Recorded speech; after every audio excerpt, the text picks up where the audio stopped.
back to the good old days, right? Yes, I did. And I always go back to the good old days of memories and nostalgia that kicked me off on this beautiful journey, loving movies. I love the movies. I love sitting in the dark. I don't like watching movies on television. I don't. And one should be never allowed to watch a movie on a smartphone. I think that's criminal. So my memories, the smells, the sounds, the excitement of going up those stairs and peeping into the projection room are part of everything that made me happy. It's my happy place, those memories. And because I chose, part of my learning was understanding how scripts are written. It's like going back to what should be basic and the bedrock of any film, a great script. Similarly, I decided to go back in time to what got me interested in movies in the first place. When a Gemini films, those two kids used to be, and turn around and play that trumpet, or Minerva MOVIETONE, or Imperial MOVIETONE, or Wadia MOVIETONE, Parsi companies. Yes. The cinema hall that was across the street, it was the Alexander Cinema. Namesake. Alexander. Yeah, think about it. You have a strong Alexander connection. Right.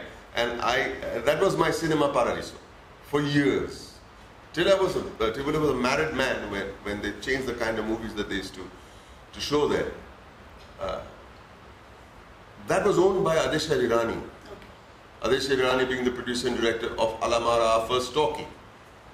Which better way to start than to use that culture, that look of the logo, the feel of the projection room, both the projection room and that style of logo merged together to give me my moving logo with a little story for good measure. I had a call in New York by my agents at CAA, and they called me up and they said this actor is in town. I didn't know. I had not been familiar with Indian cinema. But they said, would you want to meet with him? He has an idea he wants to talk about. And I said at the time, I said, well, I'm really busy, as it always happens. And I said, should I meet them? They said, well, he's a terrific guy and he's a well-known actor. And yeah, if you have the time. I said, okay, I like terrific guys. So we met by NYU in New York yes. University. And we sat in a cafe and had a soup. Now it's a famous soup. I know. And he told me his idea.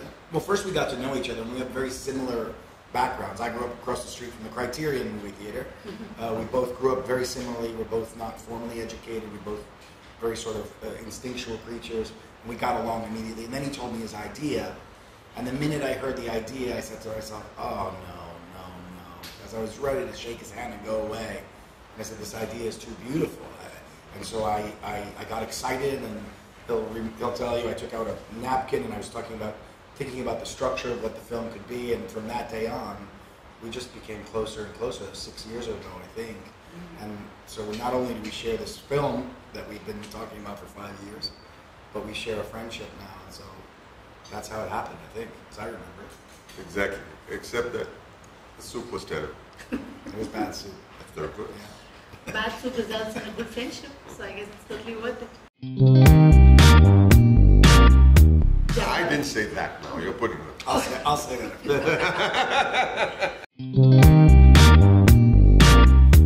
I think I love good relationships. I love good friendships. I love relationships between husband and wife, man and woman, father and son, mother and daughter, and no good relationship is bereft of conflict. And sometimes that relationship becomes stronger through conflict. Sometimes two best friends, they drift apart, and when they come back together, the friendship is even stronger and better.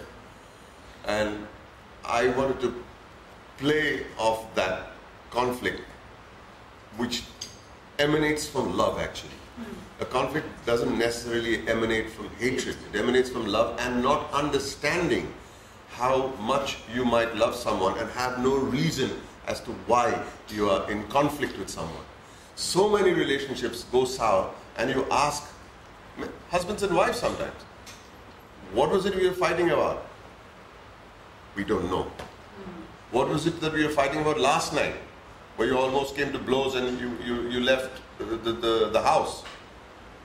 I forgot.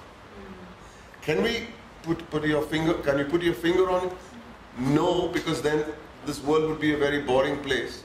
And can you put your finger on it and say, how do you save that friendship? Psychologists have been working on it for years. Psychiatrists have been working on it for years. We don't have the right answer. It could be a mythological answer. It could be a mystical answer. It just could be an answer that is solved over a period of time. Where you grow as a person, somebody else grows as a person. I'm making this a very long story. But the idea behind it is this whole mystery of how two people who might love each other so much just don't get along. And we don't know the answer. Sorry. So very long-winded, but... It's okay. It's supposed to be... Editing. Yeah. We built a friendship and a mutual respect. This is my first trip to India. And I imagine it's going to be the first of very many. The way we came together, it was only 2 nights ago, famously at one of our 3 o'clock in the morning passionate conversations. And I said to Boman, I said, here's what we should do. Let's get 6 young Indian writers who are passionate and have some skill. And worthy. And worthy. And 6 American or European, 6 Western writers, young, same, come together in New York for a week, maybe 2 weeks, but with our schedules, but intensive, bring projects, expose them to each other and to us. Like Boman and I would be there. We could exchange culture. We keep saying in our country right now there's a lot of talk of building walls. Right. We're talking about building bridges and tearing down these walls.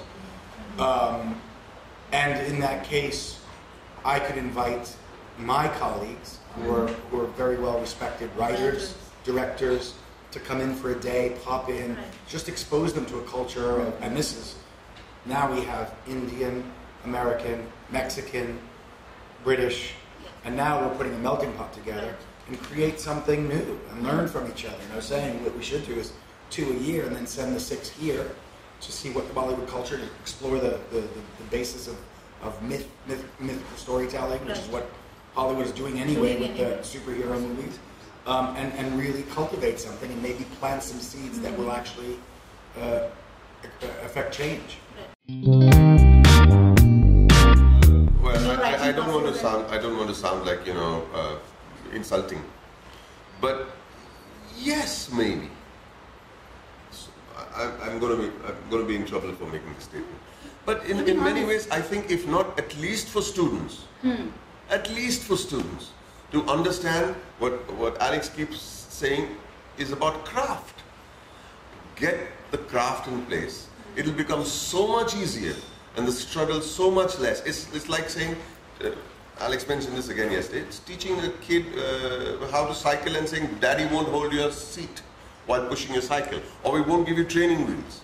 You cycle on your own, you're going to fall 50 times, you're going to learn eventually, or you might hate it, or you might fear it, or you might just say, I don't want to cycle again for the rest of my life. But if you have somebody and say, this is the technique, I'm talking into your ear, just don't look down, look ahead, I'm holding you, and then you let go. At least for students, learn that craft. It's very, very important. Life will become easier. We won't be shooting in the dark. And believe me, yesterday's session will make a difference to a lot of young writers at least. Definitely. I know of a lot of writers who message me in the night. I'm sitting down at my desk and I'm going to write a couple of scenes tonight.